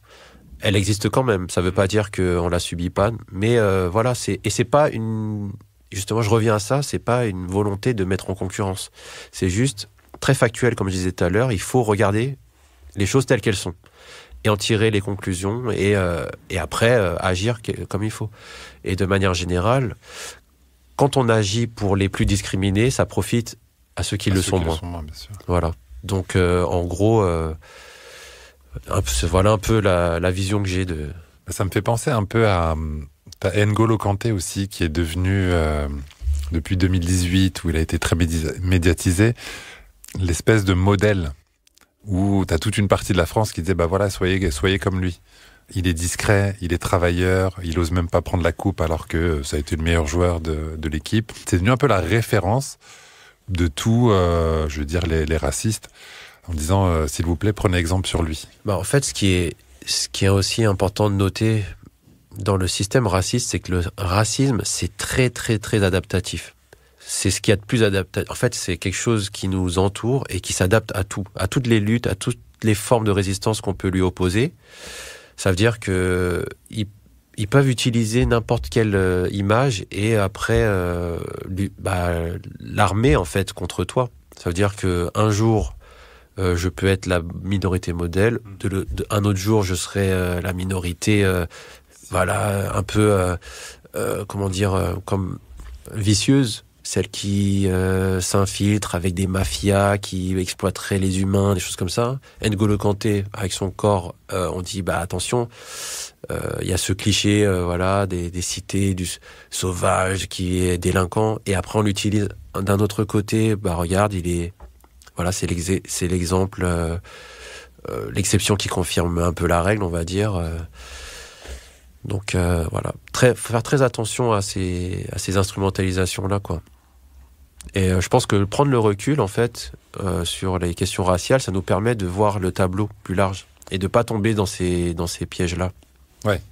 Et toi, quel lien tu fais entre le racisme et l'héritage colonial? Je crois que c'est un peu la base de ton travail. Ouais. D'ailleurs, moi j'ai eu un déclic un peu, pas à un moment donné, mais vraiment sur plusieurs moments où, en écoutant du rap, où il y a eu toujours ces références de Aimé Césaire, Fanon, tout ça, qui m'ont fait vraiment prendre conscience, même si on le sent un peu au fond de soi quand on est aussi héritier de l'histoire coloniale. On sent qu'il y a quelque chose qui est pas complet quand on nous parle de racisme de manière très simpliste à l'école.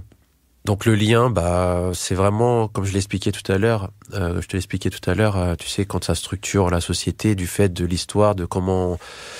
moi, c'est au moment où j'ai lu, où j'ai été amené à lire Discours sur le colonialisme d'Aimé Césaire, qui m'a été, porté à l'esprit, à ma connaissance par des artistes comme Kazé, que tu citais tout à l'heure. Quand j'ai lu ce petit livre-là, vraiment, j'ai eu une sorte de révélation. Je le dis souvent, c'est la pièce du puzzle manquante, c'est la réponse dont j'avais besoin pour comprendre que le racisme et l'histoire coloniale sont liés et qu'on ne peut pas en parler. On peut pas parler de l'un sans l'autre, quoi. C'est vraiment lié, quoi. Et ce qui est intéressant dans ce livre-là, c'est que il a aussi un peu une démarche très avec un recul que j'essaie d'avoir, parce qu'il parle pas que des conditions noires ou créoles, ou antillaises. Il va parler de tout l'empire en fait français et comment il se déploie, c'est-à-dire sur le territoire indo-chinois, comme on disait à l'époque. Il va parler des Malgaches, il va parler des Juifs, il va parler en fait de tous les corps qui sont racialisés, auxquels on applique une race, quoi. Et c'est ça qui m'a aussi plu dans ce livre-là. Donc le lien racisme et héritage colonial sont indissociables. Indissociables. Tu parles de corps qui sont racialisés, dits non blancs. Est-ce que justement tu peux nous parler un peu de ce sujet et des mythes qui se cachent ou qu'on aurait attribués à tel ou tel type de corps? Certains seraient hyper sexualisés, d'autres pas du tout. Oui, c'est ça en fait. Selon les époques aussi, comme je disais, c'est très changeant. Ça veut dire que par exemple, on a les corps noirs qui à un moment vont être très bestiaux. Quand on voit les textes, les choses comme ça, ou même dans l'imaginaire, par exemple, ne serait-ce que dans les années 80, tu sais, ton père et moi, par exemple, on avait un programme qui s'appelait, sur TF1, je peux le citer, c'est le Club Dorothée, oui, et qui passait des dessins animés tous les mercredis, et parfois il y avait des interludes où elle faisait des chansons, des clips avec ses potes, quoi, de travail, et à un moment, elle s'est mise en situation dans un gros, comment on dit déjà, c'est comme un chaudron, un gros chaudron au milieu de la jungle, et autour t'avais des personnes déguisées en personnes noires. Donc c'était des personnes blanches qui s'étaient grimées en personnes noires avec un os dans le nez, un pagne, des choses comme ça, et qui faisaient des cannibales. Et donc tu vois, t'avais la construction d'imagerie comme ça qui était très jeune, implanté dans nos cerveaux, et on se disait c'est normal, ah oui, les noirs ils sont comme ça, ils sont sauvages, ils sont tu vois. Donc c'est un peu ça, c'est comment ça évolue. Pour chaque communauté t'as des clichés comme ça. Si tu veux juste me rappeler un peu la question. Non, c'était justement sur ce thème des clichés qui seraient attribués à des corps dits non blancs. Oui, c'est ça. Et ça, c'est surtout tous les plans, tu vois. Ça veut dire que quand je parlais de ma mère tout à l'heure, il y a des clichés qui s'appliquent aux femmes asiatiques perçues comme telles, comme elles. Elles seraient souples, elles seraient dociles. Ça veut dire qu'elles obéiraient aux ordres facilement, qu'elles seraient loyales, qu'elles aimeraient bien faire le ménage et que c'est dans leur nature, tu vois, presque biologique. Ça veut dire qu'elles sont nées pour ça, qu'elles sont interchangeables entre elles, qu'elles sont toutes pareilles. Et puis ça se retrouve dans la littérature, dans les films. Et tu vois, c'est ce conditionnement-là culturel qui fait que petit à petit, on a l'impression que c'est normal ces pensées-là et que c'est basé sur une réalité. Alors qu'en fait, c'est des constructions sociales, quoi. Tu parles aussi d'un sujet, moi, que j'ai complètement découvert. En tout cas, j'en ai pris conscience en lisant ton livre. C'est sur la gestion, notamment des voyages alors moi, je me rends pas compte parce que je suis un homme.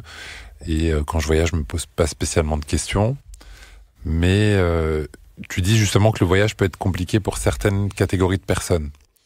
Est-ce que tu peux nous en dire un petit peu plus ? Là, je parle spécifiquement, par exemple, dans l'exemple que j'utilise, c'est une femme noire qui tient une chaîne YouTube où elle explique que, par exemple, pour voyager, elle a besoin de préparer en amont déjà sa destination, de bien la choisir, de faire en sorte que c'est pas une destination qui est connue comme négrophobe, ça veut dire raciste spécifiquement envers les personnes noires, et que si c'est le cas, elle prend tout un panel de précautions pour ne pas s'installer, par exemple, à côté d'un centre qui pourrait être un endroit où il y a un repère de personnes racistes. Elle prépare elle apprend des mots du pays qu'elle va visiter pour savoir si on parle d'elle sur des termes raciaux, des choses comme ça. Donc c'est toute une charge psychologique qui fait que ces personnes-là, quand elles voyagent, elles pensent à leurs conditions raciales, alors que d'autres n'ont pas à le faire.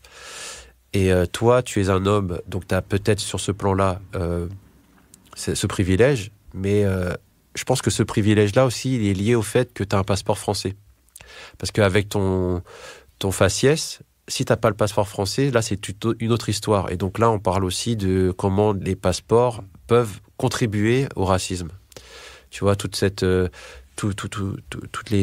les personnes qui migrent de continent africain pour venir en Europe, elles n'ont pas le passeport et du coup, elles se confrontent à tout ce drame aux frontières, tu vois, en Espagne, au Maroc, tu sais, Frontex et tout, qui finissent dans des CRA, des centres de rétention administrative, dans des conditions inhumaines, des choses comme ça. Et des fois, qui meurent aux frontières, quoi. Non, c'est vrai. Moi, j'ai 2 passeports. J'ai cette chance, mais c'est vrai que je voyage principalement avec le passeport français. Il ouvre beaucoup de portes. Il ouvre beaucoup de portes, contrairement à mon autre passeport qui lui est vert. Donc c'est un peu plus difficile. Il me sert à rentrer en Algérie, mais c'est tout, globalement. Mais non, merci pour ça, parce que ça m'a permis de prendre conscience aussi des difficultés que d'autres personnes pouvaient aussi rencontrer, dont je n'avais pas du tout idée. Et ça me permet d'avoir aussi beaucoup plus d'empathie envers les personnes qui peuvent voyager, qui voyagent en tout cas plus difficilement que moi. Après, il y a aussi la question du coût tu vois, parce que le sujet principal, ça reste quand même le sujet de la question raciale. Et quand on pense aux personnes blanches qui voyagent, du coup, elles ont ce privilège-là, même si elles sont pas françaises ou quoi, par exemple, elles ont un autre passeport qui est le passeport racial, en fait. Ça veut dire qu'elles seront moins contrôlées, elles seront moins aux douanes, aux choses comme ça, elles seront moins arrêtées dans leur parcours. Elles vont même pousser le bouchon encore plus loin, c'est que, tu sais, tu as les backpackers qui bèguent, donc on appelle ça les backpackers, qui vont en fait partir sans rien, et puis dans l'esprit de Koh-Lanta un peu, tu sais, partir à l'aventure avec rien du tout, et ça, elles peuvent se le permettre. Par exemple, si tu prends une personne noire qui fait ça va pas du tout avoir le même tu vois. Ce sera un mendiant pour eux, mais voilà. Alors que elles peuvent s'afficher dans des pays pauvres, et d'ailleurs ça a été dénoncé dans des pays qui sont plus pauvres en tout cas, par exemple en Indonésie ou des choses comme ça, où tu vois des personnes qui vont mendier, qui vont dire oui, j'ai besoin de voyager, donc donnez-moi de l'argent, alors qu'elles en ont. Ou elles ont les moyens, au moins. Ça, tu penses que c'est des émissions comme Pékin Express qui ont inspiré ces gens-là? Bah oui, en fait, ça fait partie aussi de la culture occidentale. C'est né en Occident, ces programmes-là. Il me semble que ça vient des Pays-Bas. À la base, le concept, il a été créé là, il a été vendu par la suite. Mais Koh-Lanta, tout ça... tout le monde regarde, on est là, on consomme. Moi aussi, j'ai consommé, j'ai pu avoir quelques émissions. On suit, on a envie de voir qui gagne, et tout ça. Mais finalement, quand on se pose la question des origines de cette pratique, tu vois, d'aller dans des pays, on dit du sud global, des pays qui sont avant, on disait du tiers-monde, plus pauvres et tout, et de faire ce qu'on veut et de partir à l'aventure, c'est quand même un héritage un peu direct de cette découverte du monde par le colon, quoi. On verrait alors, il suffit juste d'inverser la situation et on verrait bien que ça marcherait pas. Imagine un pays, je sais pas, n'importe lequel, du tiers-monde, comme on dit. Un ressortissant qui vient en France et qui dit ouais, vous pouvez m'héberger, je vais vivre sur la plage de tel truc. Non, là, il va tout de suite finir en garde à vue et de rétention. Et voilà, c'est terminé. Merci Franck. Prochain point aussi, on voulait parler un peu de santé mentale des personnes non blanches. Je pense notamment aux dernières élections au mois de juin où ça a créé pas mal d'anxiété, de stress chez des personnes qui ont été publiquement en tout cas pris pour cible. Est-ce que tu peux nous parler un peu de ce sujet-là et nous dire quelle est ta vision là-dessus, en tout cas ton travail là-dessus, si t'en as un? Déjà, sur le point de vue de la question raciale, il y a des travaux qui ont été faits de manière académique. Et en France, la personne qui en a parlé, c'est Maboula Soumaoro la première fois. C'était la question de la charge raciale, mais tu vois, je sais pas si tu connais la charge mentale, ce que c'est. Non. En fait, c'est le fait de toujours devoir penser. Par exemple, alors c'est issu des luttes féministes, pour une femme de devoir penser à tout ce qui doit être fait à la maison et qui serait réservé qu'aux femmes, tu vois, la cuisine, le ménage, choses comme ça. Et ça crée une charge dans la tête mentale. Ça veut dire qu'elle est tout le temps en train de devoir penser ces choses-là, et ce qui fait que ça lui fait un poids psychologique et qui peut créer en fait des maladies psychologiques parce que elle n'est pas à l'aise dans sa tête, quoi. Tu vois, grosso modo, c'est un peu ça. Et la question raciale aussi, en fait, ils ont pensé que ils ont appelé ça en parallèle la charge raciale. Quand tu es une personne non blanche dans la société qui va te discriminer racialement, tu seras toujours sur tes gardes, toujours à l'affût du fait de tes expériences que tu as vécues. Par exemple, moi, quand j'ai vécu mes choses-là, je suis toujours hyper sensible ou hyper alerte sur ces questions. Dès qu'on commence à parler de mes yeux ou pour une personne noire, souvent un homme noir, il y a eu beaucoup de témoignages sur le fait que des fois elle change de trottoir la nuit pour pas effrayer des gens, parce qu'il y a le stéréotype qui serait que les hommes noirs vont t'agresser le soir. Donc ces personnes-là même pensent aux autres en disant elle va peut-être avoir peur de moi, donc je change de trottoir et tout. Et ça reste toujours quelque chose qui reste dans ta tête, alors que tu devrais normalement avoir l'esprit libre, tu vois. Et donc ça, c'est des choses qui font que le racisme aussi va impacter ta santé mentale. C'est-à-dire, au lieu d'être innocent ou innocente et de penser à autre chose que ça, de faire de penser aux choses qui te plaisent, tu vois, tu vas être parasité par ces pensées-là qui vont en fait te bouffer de l'énergie et du temps, alors que tu ne devrais pas être à penser à ça. Du coup, il y a aussi les traumatismes raciaux. Le trauma racial, en fait, c'est tout ce que ça crée en fait dans ton esprit et dans ton corps. Ce que tu vas vivre comme situation raciste. Alors, je sais pas si tu as déjà vécu des situations où tu les as identifiées, mais chez toi, tu vois, ça te crée du stress, par exemple. La première chose que ça va te créer, c'est du stress. Donc, ton corps, il va produire du cortisol, et le cortisol, c'est mauvais en grande quantité, par exemple, pour ta santé, tu vois. Ça affaiblit tes défenses naturel, donc tu vas tomber plus facilement malade, des choses comme ça. Donc c'est très cause-conséquence, tu vois. Après, sur le plan mental, il y a des études qui montrent que il y a des réactions qui s'apparentent à ce qu'on appelle des stress post-traumatiques. Mais en fait, en réalité, c'est des stress traumatiques, finalement, parce qu'on vit constamment des agressions tout au long de notre vie dans ce système raciste. En fait, c'est le post-traumatique. Les syndromes de stress post-traumatique, on appelle ça comme ça, c'est par exemple des personnes qui ont fait la guerre, qui ont vu des choses très très graves et qui ont des répercussions après quand elles reviennent dans leur vie, on va dire, normale. Elles ont des cauchemars, elles n'arrivent pas bien à dormir, elles deviennent parano, elles développent des paranoïas, ça veut dire qu'elles ont peur de tout, de choses qui seraient normales, mais qui génèrent en elles des stress, des choses comme ça.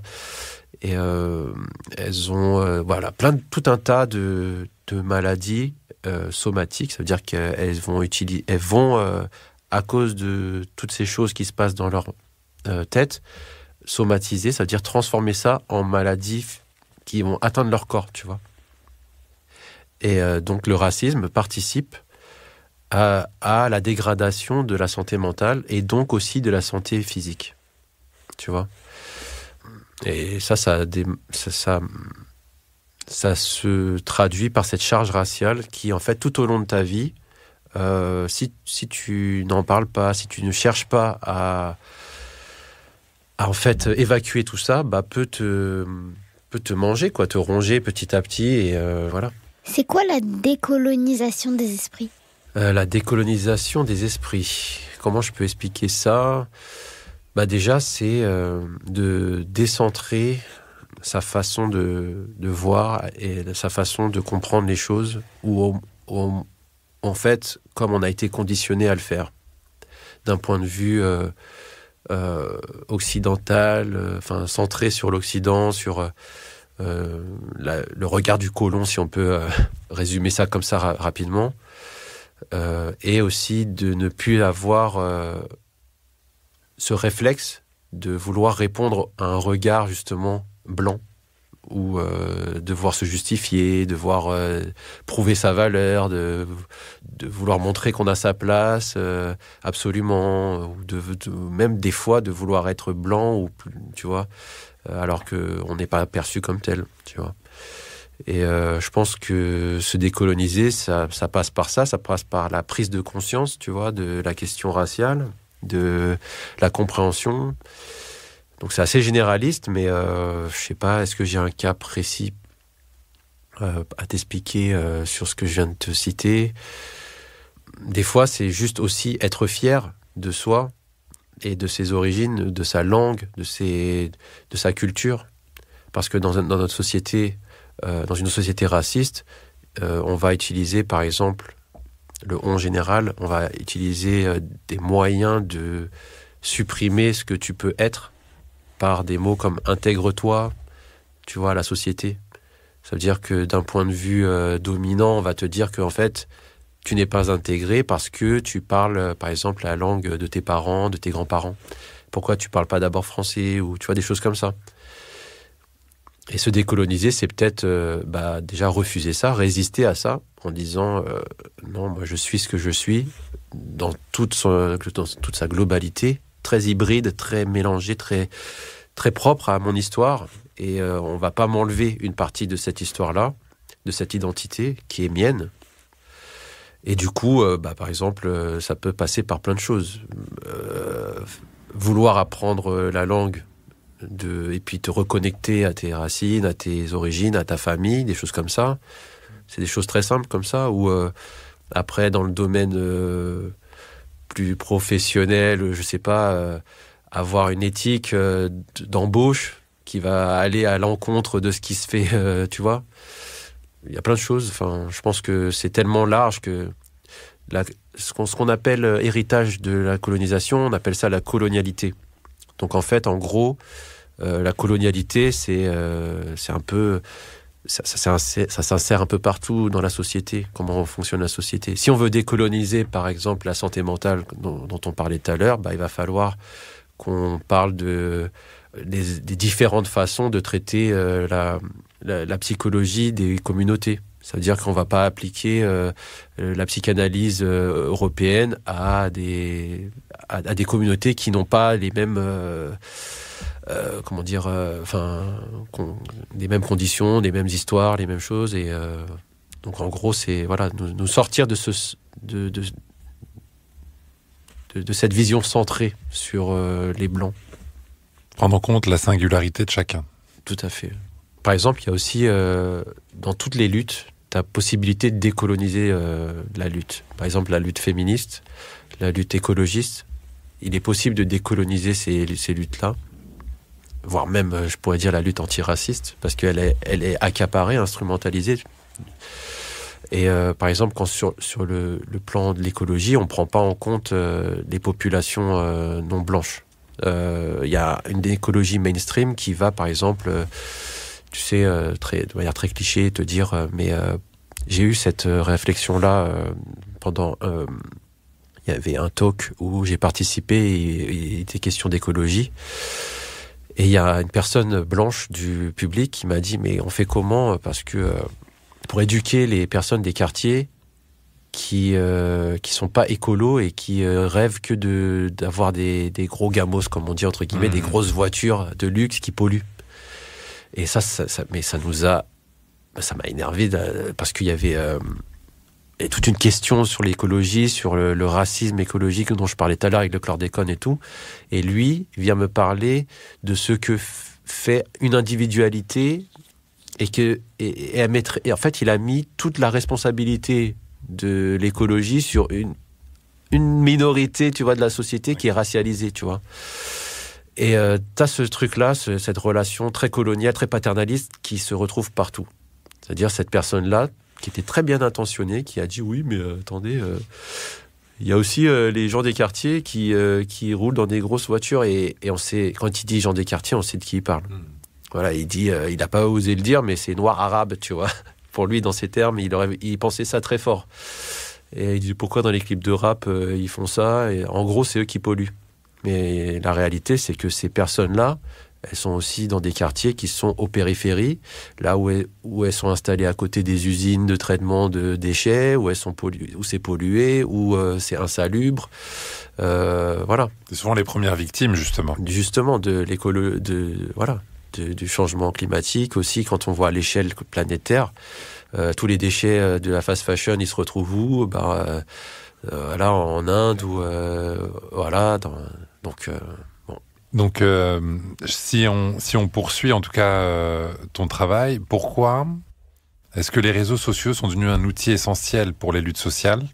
Et selon toi, quels sont les avantages et les limites ? Alors, les réseaux sociaux, comme je disais tout à l'heure, c'est essentiel parce qu'il y a une diffusion de l'information très rapide.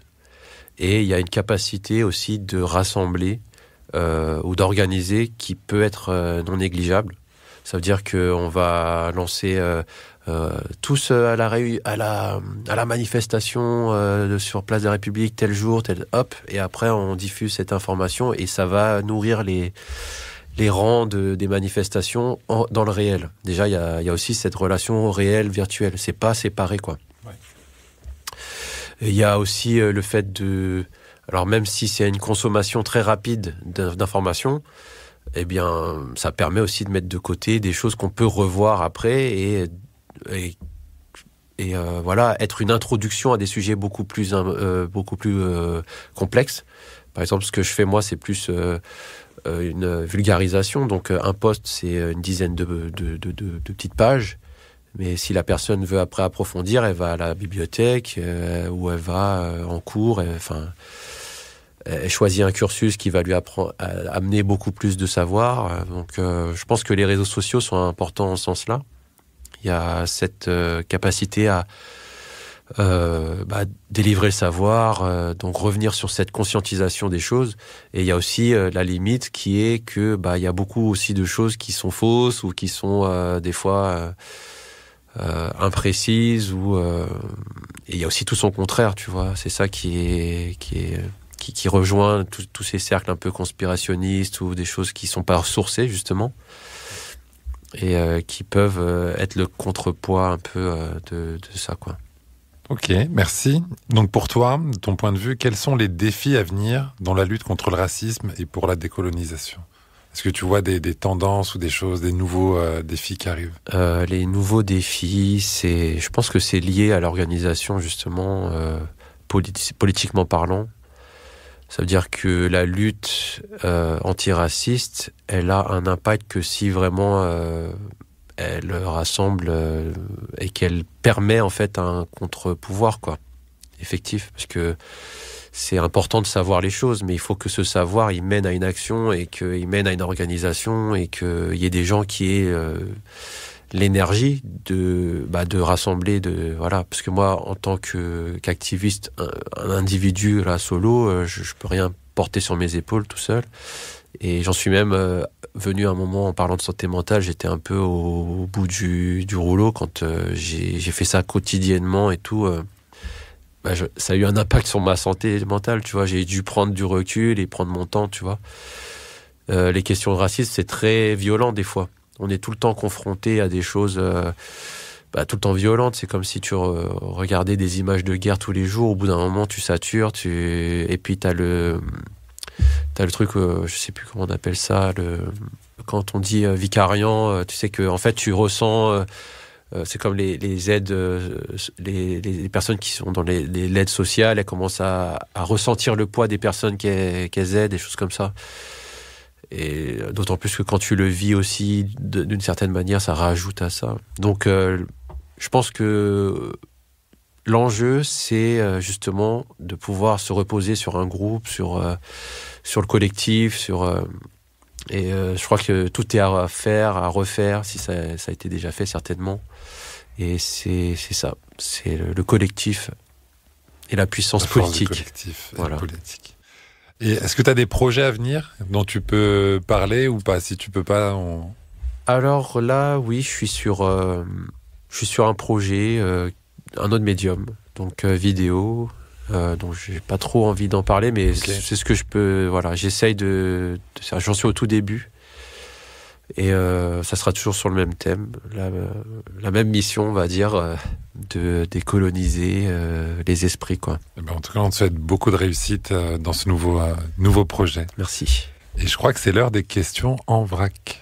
Quelle figure historique t'inspire le plus et pourquoi ? En fait, je sais même pas si c'est une figure historique, tu vois. Si je peux la considérer comme ça, parce que on me dira que c'en est pas une. Mais en fait, la figure qui m'a le plus inspiré dans ma jeunesse, c'était Bruce Lee. Et je pense qu'il a marqué son histoire, il a marqué l'histoire à sa manière. Donc c'est pas une figure historique à proprement dit, genre comme je sais quel chef d'État ou tu vois, ou militant. C'est plus un artiste martial. Il m'a beaucoup inspiré, il m'a beaucoup donné de force quand j'étais jeune parce que j'ai pu m'identifier à lui. Parce que tu connais ou pas Bruce Lee ? C'est le monsieur qui se bat dans les films. Oui, c'est ça. C'est ça. Bah oui, il se bat dans les films, et il s'est battu aussi dans la vie pour faire respecter son art et puis pour imposer aussi sa vision dans ses films et dans la société dans laquelle il évoluait aux États-Unis. En fait, dans ces films, il y a beaucoup de parties où il traite d'injustice, que ce soit raciale ou contre des volontés impérialistes. Voilà, donc tout ce qui fait qu'il était attaqué pour ce qu'il était et infériorisé pour ça. Et ben, il y a dans ces films, ce qui me parlait beaucoup, c'était ça, et pas seulement moi, tu vois. J'ai beaucoup de témoignages de personnes pas asiatiques qui ont été inspirées par Bruce Lee. Oui. Ouais. Oui, moi, enfin, j'ai 4 frères, on a tous été influencés par Bruce Lee. Ouais, tu vois. Et je pense que voilà, c'est une. En soi, cette personne-là a marqué son histoire, quoi, l'histoire de par son action artistique.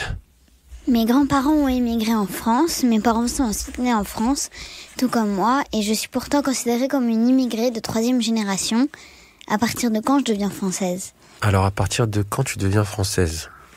C'est une question très intéressante et très compliquée et en même temps simple. Parce que déjà, je pense que c'est à toi de te définir sur ce que t'es. Si tu te sens française, tu le clames haut et fort, t'es française. Il n'y a pas besoin d'avoir la validation de qui que ce soit. Si tu te sens française, t'es française. Et cette question de troisième génération, alors quand elle est employée et que toi tu te sens pas française parce qu'on te dit que en fait finalement t'es pas intégrée en tant que française et que t'es une troisième génération d'une autre nation, venue d'une autre nation, en fait j'y réponds avec la première réponse que je t'ai dit, ça veut dire ton identité, moi je pense que je crois que t'es d'accord avec ça, c'est à toi de te définir, de dire ce que tu es, ce dans quoi tu te sens bien et ce que tu es par rapport à ton histoire. Mais après, l'utilisation des termes première, deuxième génération, troisième, elle est intéressante sur le point de vue sociologique parce qu'elle permet de voir pour chaque génération la spécificité, ça veut dire le parcours particulier que vit cette génération, tu vois. Ça veut dire quand on dit la première génération de tes grands-parents, qu'est-ce qu'ils ont vécu? C'est pas pareil, c'est pas le même racisme ou pas la même façon de vivre que ce que a vécu ton père ou que ce que toi tu vas vivre, tu vois. Et en ça permet de faire des analyses, des comparaisons. Donc voilà, je pense que c'est le gros de ce que je pourrais te dire sur cette question-là. Si tu pouvais transmettre un message à ma génération, qu'est-ce que tu lui dirais? À ta génération, je te dirais, n'écoute que toi et les gens qui t'aiment et tous ceux qui te disent que tu fais mal ou que en tout cas de manière pour que ça rejoigne leur vision à eux, tu t'en fiches. Voilà. Et fais ce que t'aimes, fais ce que tu veux faire et ne t'arrête pas au regard des autres, quoi. C'est quoi la différence en l'assimilation et le fait de se reconnaître et de se célébrer? La différence entre l'assimilation et le fait de se célébrer? Se reconnaître, de se célébrer. Mais je pense que tu as un peu répondu tout à l'heure à cette question. Ouais. Donc, attends, est-ce que... si tu parlais d'intégration, on oui. nous demande de nous intégrer et finalement tu disais tout à l'heure que si on veut se reconnecter aussi à nos origines, on a le droit. Oui. C'est pas pour autant que... Enfin, il n'y a pas qu'une seule façon d'être français. Ouais, ouais, c'est ça. Mais parce que là, quand on me pose la question comme ça, j'ai l'impression que assimilation et le fait de se célébrer, ça peut être confondu, tu vois. Comme s'il y avait une différence à faire. Alors que je trouve que c'est... ouais, il faut se célébrer, justement... Ouais, et puis j'y répondais un peu tout à l'heure. Ouais, exactement. Mais ouais, je pense qu'on va garder la réponse de tout à l'heure, c'était très bien. Si tu devais nous recommander un invité pour un prochain épisode de Au cœur des choses, ce serait qui? Moi, je recommanderais... Là, je pense à une invitée. C'est Douce Dibondo. C'est une autrice, poétesse, journaliste. Enfin, elle a beaucoup de casquettes. Disons qu'elle fait un travail remarquable... qui est très que j'admire beaucoup et qui est dans la même lignée que ce que je fais, je pense. Et donc Douce Dibondo, voilà, qui a écrit un livre qui s'appelle La charge raciale, justement, et aux éditions Fayard. Donc voilà, je vous recommanderais Douce. On aime bien le profil, merci beaucoup. Tu as le choix de la chanson de la fin. Qu'est-ce que tu choisis pour finir l'épisode? Alors moi je pensais à une chanson d'une artiste qui a bercé mon enfance, c'est Shadé. Donc du coup, alors j'ai beaucoup d'autres titres d'elle que j'aime beaucoup, mais là, pour rester dans le thème des discriminations, je crois que c'est ça, c'est Why Can't We Live Together? Exactement, c'est ça. Donc cette chanson, elle parle de racisme, je pense, aussi de discrimination, et puis je pense que c'était aussi dans le contexte de l'apartheid à l'époque. En Afrique du Sud. Donc, puis plus largement, je pense qu'on peut l'appliquer à l'ensemble de la société. Merci beaucoup, Franck. Moi, je voulais terminer avec une citation de ton livre qui nous a beaucoup marqué et qui résume extrêmement bien ton travail. Donc, je cite: « Prendre du recul, laisser son ego de côté, Politiser et travailler son empathie représente sans aucun doute le début d'une réponse à ces problématiques systémiques. Donc merci pour ce moment, merci pour ce partage. Et ça a été un réel plaisir pour nous de te recevoir dans Au cœur des choses. De même, merci beaucoup pour l'invitation, c'était génial. Merci beaucoup. Why can't we live together?